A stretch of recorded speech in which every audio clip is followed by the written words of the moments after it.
আসসালামু আলাইকুম সুপ্রিয় দর্শক মণ্ডলী। মানবিক সমাজ গড়তে হলে একজন মাননীয় লাগে। আমাদেরকে মানবিক বাংলাদেশ গড়তে হবে। অর্থাৎ মানবিক বাংলাদেশ গড়ার জন্য আমরা একজন মাননীয় পেয়েছি।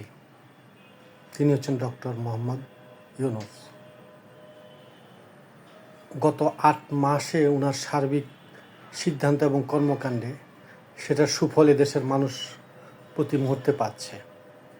এখন আমাদের রাজনৈতিক দলগুলোকে একটু পরিচ্ছন্ন হতে হবে। বিএনপি এদেশের গণমানুষের দল, শহীদ জিয়ার আদর্শে পরিস্ফুটিত একটি দল। তারা ন্যায্যতার ভিত্তিতে দেশে গণতন্ত্র প্রতিষ্ঠার জন্য কাজ করবে, এটা জনগণ আশা করে। পাশাপাশি অন্য ছোট দলগুলোকে সম্পৃক্ত করবে, যা করা উচিত।